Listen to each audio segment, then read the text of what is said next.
Welcome all of you TCP mix study channel में आप सभी का स्वागत है। आपको बहुत अच्छे से समझ में आएगा। आपसे विश्वास है कि इस वीडियो पर फोकस करेंगे 100% गारंटी है समझ में आ जाएगा। जैसा कि हमारे यूट्यूब चैनल में आप सभी का स्वागत है। पहला स्टेप मेरा है नॉलेज इज पावर, यानी ज्ञान में ही शक्ति है। मेरे चैनल का नाम है डीसीपी मिक्स स्टडी चैनल और आपका स्वागत करता है। मैं यहाँ आपको बताऊंगा एलसीएम। जैसे कि मेरे कमेंट बॉक्स में आया है कि सर आप एलसीएम हमें जड़ से बताइए, यानी शुरुआत से बताइए, हमें समझ में नहीं आया है। तो ठीक है, मैं आपको एलसीएम बताऊंगा। एलसीएम को जानने से पहले आपको इन सभी चीज़ों को जानना अति आवश्यक है। फर्स्ट टाइप में है एलसीएम क्या है, सेकंड टाइप में है एलसीएम का फुल फॉर्म क्या होता है, तीसरे नंबर पे एलसीएम कहाँ पर यूज होता है, चौथे नंबर पर एलसीएम के अंडर में कॉमन मल्टीप्लाई क्यों जुड़े होते हैं, इसमें अपवर्त एवं समापवर्त को क्यों जुड़े होते हैं। आपको इन सभी पांचों क्वेश्चन का पहले आंसर पता होना चाहिए। नहीं पता है तो मैं शुरुआत से बता देता हूं, उसके बाद हम आपको टू टाइप्स यानी दो प्रकार के लघुत्तम समापवर्त को बताऊंगा। ठीक है, ध्यान से देखिए, दिमाग यहीं पर केवल फोकस करिए, आपको सब समझ में आ जाएगा, ऑटोमेटिक समझ में आएगा। गारंटी लेता हूं समझाने का। ठीक है, एलसीएम क्या है, यानी एलसीएम एक अपवर्त यानी भाज्य एवं विभाज्य को काटने की संख्या को हम एलसीएम कहते हैं। छोटी सी फंडा है। जैसे किसी भी संख्या को हमने लिखा 2, 3, 5, अब हम मानते हैं कि ये वाली भाज्य है, ये अभाज्य है, ये भी समझते हैं कि भाज्य और ये अभाज्य है, कुछ भी है। हम समझते हैं कि सबसे छोटी संख्याओं से जो हम काटें वही मेरी सबसे समापवर्त और अपवर्त का नियम कहलाती है। राइट। अब देखिए, हम आपको यहाँ पर बताएंगे कि एलसीएम तो मैंने बताया एलसीएम होता क्या है, जो हमारी सबसे छोटी से छोटी संख्या से पूरी तरीके से विभाजित हो जाए उसी को हम एलसीएम कहते हैं। राइट, कन्फर्म हो गया। अब मैं आपको बताऊंगा एलसीएम का फुल फॉर्म क्या होता है। तो स्टूडेंट ध्यान से देखिए, एलसीएम पहले नंबर पर यही पूछा जाता है कि एलसीएम का फुल फॉर्म क्या होता है। राइट, ध्यान से देखिए, हमने लिख रहे हैं दो प्रकार के हम एलसीएम फुल फॉर्म लिखेंगे। पहला नंबर है लार्जेस्ट कमान या कॉमन भी कहते हैं मल्टीपल। राइट, दूसरे प्रकार में हम लिखते हैं लीस्ट कमान मल्टीपल।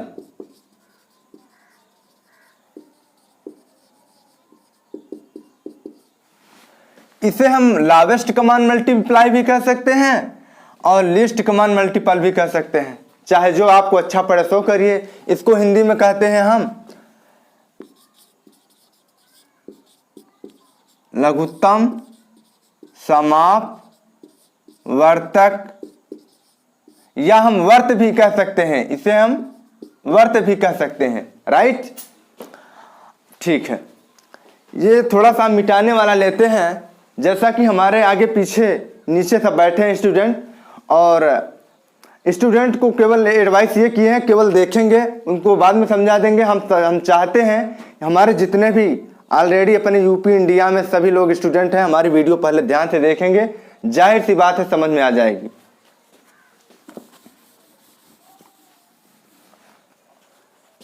अब देखिए, हम आपको बता दिया इसका फुल फॉर्म। हम बताएंगे एलसीएम कहां पर यूज होता है। जैसा कि आप लोग जानते हैं कि फ्रैक्शन या FRACTION, फ्रैक्शन मीन्स होता है भिन्न। क्या होता है? भिन्न। जैसे हमने दे दिया 5/8 प्लस 7/6, या एक नियम से और इसी प्रकार से भिन्न देते हैं, उसे कहते हैं संयुक्त मान भिन्न। जैसे 2 सही 4/6 प्लस 7 सही 5/8। राइट, ये भी भिन्न है, ये भी भिन्न है, लेकिन इसका सरल रूप ये है, इसका थोड़ा सा कठिन रूप ये है। राइट, अब देखिए, अब हमें लघुत्तम की जरूरत कहाँ पड़ी, मैं आपको ये बता रहा हूँ। इसका यूज कब किया जाता है? जब मुझे लघुत्तम पता रहेगा, ये वाली लघुत्तम, तब समझ लीजिए आपको ये भिन्न बन जाएगी। जब आपको ये एलसीएम निकालना नहीं बनेगा तो आप भिन्न कतई नहीं कर सकते, ये गारंटी है। इसलिए मैं सबसे छोटी से छोटी चीज शुरुआत से शुरुआत चीज़ आपको सिखाना एवं बताना चाहता हूँ। ठीक है, अब देखिए हम 8 6 का अगर लघुत्तम निकालूंगा तभी हमारा भिन्न बन सकता है। राइट, अभी मैं आपको पूरी तरीके से डिटेल में समझाऊंगा, ध्यान से समझिए। मैंने आपको बताया एलसीएम कहाँ पर यूज होता है, भिन्न में यूज होता है। अपवर्त और समापवर्त का एक अनुरूप ही मेरा लघुत्तम समापवर्त का एक खंड बनता है। राइट, अब मैं बता रहा हूं एलसीएम अंडर के यानी एलसीएम के अंडर में कमान मल्टीप्लाई क्यों जुड़े होते हैं। यानी मेरा ये जो कमान मल्टीप्लाई है, ये दोनों, ये कमान मल्टीप्लाई का मतलब है समापवर्तक, यानी अपवर्त एवं समापवर्त जिसमें जुड़े हों वही हमारा समापवर्त कहलाता है। राइट, जैसे हमने कहा कि इसमें अपवर्त एवं समापवर्त क्यों जुड़े होते हैं। देखिए अपवर्त मेरी क्या होती है, किसी भी संख्या से पूरी विभाजन होना ही मेरा अपवर्त कहलाता है। राइट, समझिए, जैसे मैंने किया 2 से किससे विभाजन हो सकता है। 2 दूनी 4, 2 तिहाई 6, 2 चौकार, 2 पंच 10, 2 छंग 12, 2 7 14, 2 8 16, 2 9 18, 2 दाम 20, 2 11 में 22, 2 12 में 24, ऐसे जोड़ते आप चले जाएंगे, लास्ट में ईटीसी कर देना। यानी जहाँ तक संख्या हमारी विभाजित हो जाए मेरी अपवर्त कहलाती है। अब मैं आपको यहीं पर एक और उदाहरण देता हूँ अपवर्त का। जैसे मैंने 3 का दिया, 3 3 3 दूनी 6, 3 त्रिका 9, 3 चौक 12, 3 पचे 15, 3 छंग 18, 3 सत्ते 21, 3 8 24, 3 9 27, 3 नाम 30। राइट, अब देखिए, अब मैं आपको समापवर्त यहां पर बताऊंगा। अब देखिए हमारे में कौन कौन सी संख्या मिल रही है। देखिए 6 6 दोनों मिल रही है, 12 12 दोनों मिल रही है। अब भाई और जाते 24 वहां पर होता, 3 8 24 यहाँ पर भी है, इसमें भी समझ लो 24 है, इसमें भी ये भी मिल रही है। यानी ये हमारी जो दोनों तीनों में जितनी भी संख्याएं अपवर्त समापवर्त दी गई हों, हमारी तीनों में क्या हो, विभाजन हो, यानी मिल रही हों, उसी को हम अपवर्त एवं समापवर्त दोनों ही कह सकते हैं। या फिर हम अपवर्त का अलग फंडा ये कह सकते हैं कि जिससे हमारी सभी संख्याएं कट जाएं, पूरी विभाजन हो जाए, उसे हम अपवर्त कहते हैं। और समापवर्त उसे कहते हैं जिससे हमने ये सभी संख्याओं को काटा यानी विभाजन किया, और विभाजन करने के बाद सभी संख्याओं से हमारी मेल खा रही, यानी दोनों तीनों में मेरा मिल रहा है, उसे ही हम समापवर्त कहते हैं। छोटी सी बात है। अब देखिए, इतना सभी चीजों को जानने के बाद अब मैं आपको बताऊंगा एलसीएम होता क्या है और कैसे करते हैं। ठीक,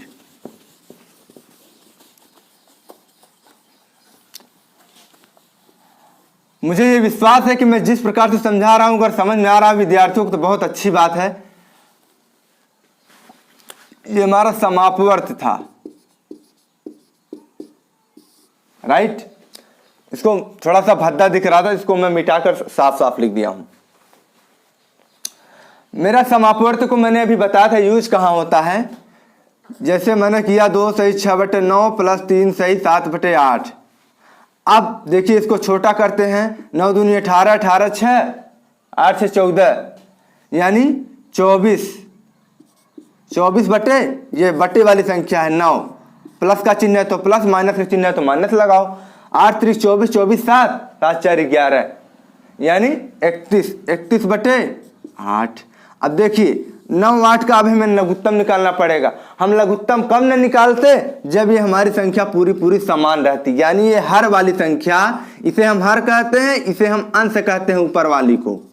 राइट, अब ये हमारी अगर संख्या 8 यहां पर रहती, 8 यहां पर रहती, तब तो हमें लघुत्तम की जरूरत नहीं पड़ती। लेकिन अब असमान संख्याएं लिख दी गई है, यानी जो समान संख्याएं नहीं है, इसमें 9 है इसमें 8 है, यानी अलग अलग संख्याएं हैं, तो हमें अब इसका लघुत्तम निकालने की जरूरत पड़ेगी। ठीक है, अब हम आपको इसका देखिए हम लघुत्तम निकालते हैं। जैसे हमने कोई संख्या ले लीजिए, जैसा सपोज दैट जैसे मैंने संख्या ले लिया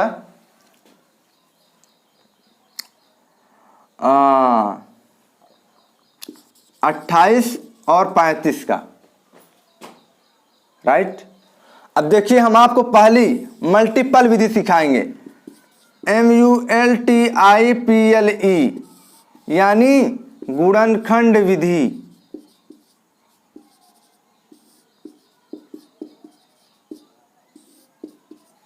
हम इस संख्या को आपको हम गुणनखंड विधि सिखाएंगे, एलसीएम।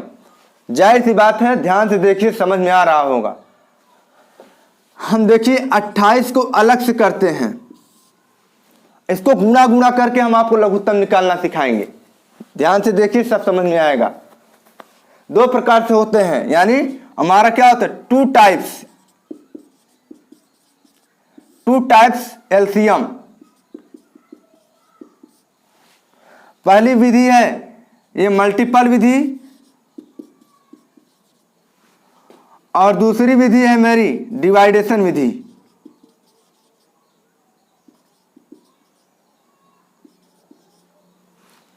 इसे डिवाइड भी कहते हैं, यानी भाग विधि, और ये मेरी मल्टीपल यानी गुणनखंड विधि। ठीक है, लिखना चाहते हो साथ साथ में लिखते भी रहना। एक बार नहीं समझ में आएगा दोबारा समझोगे, मेरा वीडियो खोलकर आसानी से समझ में आ जाएगा। ठीक है, मैं आपको पहली विधि सिखा रहा हूं, ये मल्टीपल विधि, गुणनखंड विधि।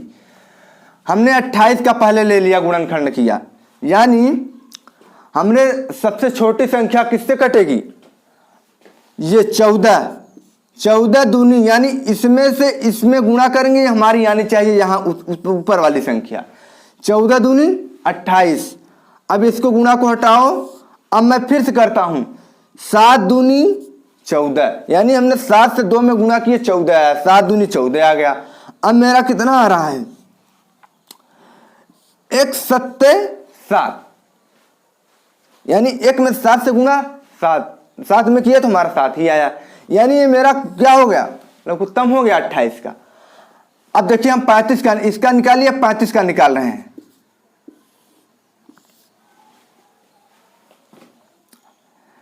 पांच में 7 से गुणा कर रहे हैं, 5 सत्ते 35, या हम इसको ऐसे भी कर सकते हैं, यानी बड़ी वाली संख्या नीचे रहनी चाहिए और जो मेरी छोटी वाली संख्या हो इसके बगल रहनी चाहिए, जैसे मैंने अभी किया। पहले छोटी संख्या से काटा फिर बड़ी संख्या, हमेशा ध्यान रखिएगा, पहले छोटी संख्या से काटना फिर बड़ी संख्या से काटना। 7 पच्चे 35, यानी 7 में 5 से गुणा, 7 पच्चे 35 आ गया। अब मैं फिर से कर रहा हूं, 1 सत्ते 7, मेरा कट गया। अब देखिए मेरा ये भी लघुत्तम हो गया। अब देखिए लघुत्तम 2 गुणित 2 गुणित 7, यानी 2 दूनी 4 सत्ते 28, 5 गुणित 7, यानी मेरा कितना आया 35, राइट। अब ध्यान समझिए, अब मैं इसका एलसीएम कहां करता हूं, दोनों का एलसीएम करता हूं, ध्यान से देखिए। पहली बात, अगर जो संख्या हमारे इसमें मिल रही हो, यानी अगर 2 इसमें भी आया है 2 इसमें भी आया है, तो हमें केवल 1 2 लिखना है। जैसे हमारे 7 इसमें आया है 7 इसमें आया है, आप लोग को ध्यान से समझ में आना चाहिए, 7 इसमें भी है 7 इसमें भी है, यानी मुझे केवल 1 7 लिखना है वहां पे। अब देखिए जो जो यानी इसमें मिल रही हो दोनों में, उसे केवल 1 लिखेंगे, जो जो अलग अलग हैं उसको हम लिखते चले जाएंगे। देखिए जैसे 2 गुणित 2, यानी 2 2 इसमें नहीं है, केवल इसी में है, तो उसे हम गुणा करेंगे। अब फिर गुणित मेरा क्या है, अब इससे छोटी संख्या है 2 से 5 है। अब देखिए 5 इसमें नहीं है दोनों में, इसलिए हमें केवल 1 में लिखे हैं। अब फिर देखिए 7 दोनों में है, तो हमें केवल 1 7 लिखना है, गुणित 7, यानी 2 दूनी 4 पंचे 20, 20 सत्ते 140, यानी हमारा कितना उत्तर आया 140 आंसर आया, राइट। अब देखिए इसे अगर आप लोग चाहेंगे तो हम फिर से आप समझा देंगे कैसे मैंने किया है। ध्यान समझिए, समय लगेगा लेकिन आप लोग जड़ से सीख तो जाएंगे कैसे कैसे क्या होता है।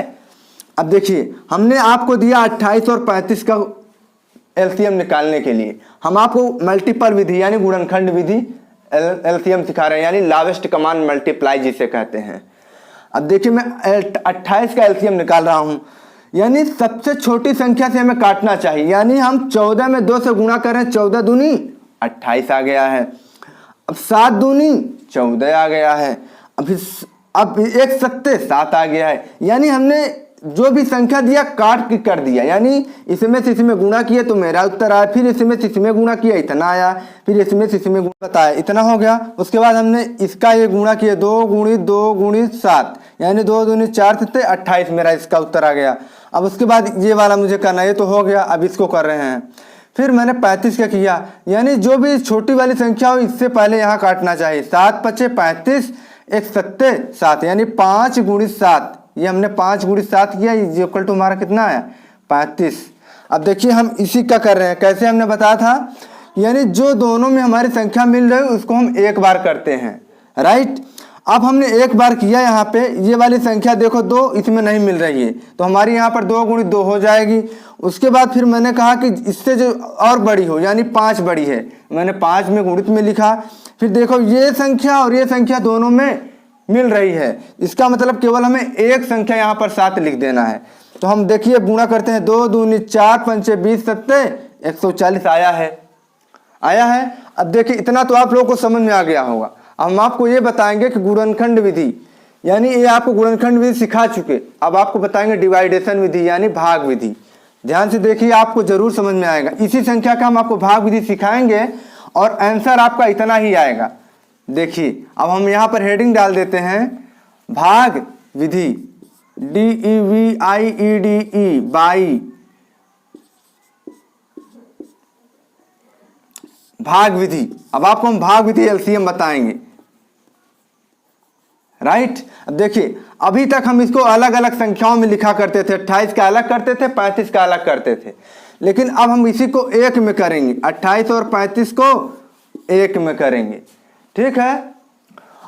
अब हमने देखिए 2 में यानी 28 से अब भाग दिया, 2 में देखिए हम सबसे छोटी संख्या 2 है, भाज्य 2 में 28 से भाग दिया, 2 एक कम 2, 2 में 2 का कट गए, यही उतारा हमने 8, 2 चौके 8, 8 में 60 के कट गए। यानी एलसीएम आने के लिए हमें भाग गुणा जोड़ घटाना सब आना चाहिए। मैंने पिछले वीडियो में सब चीज बता दिए हैं और ये भी सिद्ध कराए हैं, हमारा जोड़ करें तो कैसे सिद्ध करें कि सही है कि गलत है, गुणा करें तो कैसे सिद्ध करें कि सही है गलत है। यानी टीचर के न रहने पर आप खुद स्वयं सक्षम रहे, कर लें, अपने चेक कर लें, ठीक है। अब देखिए ये मेरा कितना आया 14, हम इसे कहते हैं भाज्य और इस वाली संख्या को कहते हैं भाजक, और यहाँ पर जो हमारी आंसर आती है इसे कहते हैं भागफल, अथवा इसे हम भाजन फल भी कहते हैं। क्या कहते हैं? भाजन फल। और जो हमारा यहाँ पर बचेगा तो शेष फल कहेंगे, लेकिन हमारा इसमें बचा नहीं है, यहाँ पर बचने वाली संख्या लघुत्तम में नहीं आती कभी। तो ठीक है, 2 14 में 28, यानी हमने 2 में 28 से भाग किया, मेरा आंसर आया 14। ये तो मेरा भाज्य संख्या था। अभाज्य संख्या ये 35 है, तो हम 35 को डायरेक्ट उठा लेंगे क्योंकि 2 से हमारा 35 नहीं कट पाएगा। अब मेरा फिर 2 से 14 में भाग देंगे, यानी 2 7 14, कई बार गया 7 बार, ये 7 लिख दिया। 35 नहीं कट पाएगा, 35 डायरेक्ट उतार लो। अब देखिए हमारा 7 से भी कट सकता है, 5 से भी कट सकता है, लेकिन मेरे पहले बताया था कि सबसे छोटी से छोटी संख्या पहले काटो, उसके बाद बड़ी संख्या काटो। अब देखिए मैंने सबसे छोटी संख्या क्या है 5, 7 तो उतर जाएगा, 5 7 35, यानी हमने 35 में 5 से भाग दिया तो हमारा आंसर कितना आया 7, 5 7 35। अब मेरा 7 से कटेंगे, 7 तिक्कम 7, 7 तिक्कम 7, दोनों कट गया। अब देखिए हम यहाँ पर ये गुणा करते हैं, 2 गुणित 2 गुणित 5 गुणित 7, 2 गुणित 2 गुणित 5 गुणित 7, इतना ही है। 2 दूनी 4 पंचे 20 सत्ते 140। देखिए अभी तक यहाँ पर हम आपको गुणनखंड विधि सिखाए थे, 2 गुणित 2 गुणित 5 गुणित 7, इतना ही आया है, यहाँ पर भी आया है, इतना यहाँ पर भी आया है। 140 आंसर इतना गुणा करने पे आया है और इतना भी गुणा करने पर 140 ही आया है। इसका मतलब ये है कि हमारा ये सही है, करेक्ट है, राइट। अब आपको यहाँ पर हमने सिद्ध कराया, दोनों विधि से सिद्ध कराया है। मेरा विश्वास है कि आप लोगों को मैंने जिस प्रकार से बताया समझ में आ गया है। मुझे गारंटी भी है जो मेरा वीडियो देख रहा होगा उसको, अगर मेरी फोकस पे वीडियो पे कह रहा होगा मन लगा के, उसको जड़ से समझ में आ गया, उसे दोबारा वीडियो देखने की जरूरत नहीं पड़ सकती। नहीं देखा होगा, नहीं समझ में आएगा, फिर से मेरा वीडियो देख लेगा, अच्छे से समझ में आ जाएगा, राइट।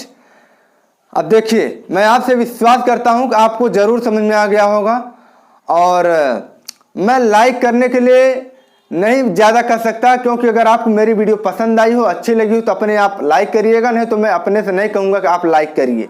ये एक बुरी आदत है, सब कहते हैं लाइक सब्सक्राइब करें, लेकिन मेरी आदत ये नहीं है। दूसरी बात, मैं सब्सक्राइब करने के लिए मैं ये कहता हूँ, इसलिए कहता हूँ मैं अगर आप मेरी वीडियो सब्सक्राइब करेंगे तो मैं जितनी भी वीडियो आपको अच्छी वीडियो पढ़ाऊंगा, बताऊंगा, हर टिप्स पे, biology, math, chemistry, physics, all subject मैं तैयारी भी करवाता हूं। मेरे इस DCP मिक्स एसटीडी चैनल पे आप आएंगे तो आपको मैं हर चीज़, हर सिलेबस से पढ़ाऊंगा। इसीलिए मैंने DCP मिक्स यानी मिक्स, हर विषय पे मेरी वीडियो मिलेगी, आपको मिलावटी मिलेगी, ठीक है। और सब्सक्राइब करेंगे तो मेरे जो अगला वीडियो बनाएंगे तो आपके पास पहुंच जाएगा, आप उस वीडियो का भी आनंद ले लेंगे, आपको अच्छे से समझ में आ जाएगा, ठीक है। Thanks for watching. जो मुझसे गलती हुई हो उसके लिए मैं आपसे क्षमा चाहता हूं। फिलहाल मैंने अपने समझ से तो कोई गलती नहीं करता, भूल में गलती हो गई तो वो बात की बात है, ठीक है। नमस्ते, थैंक्स फॉर वाचिंग।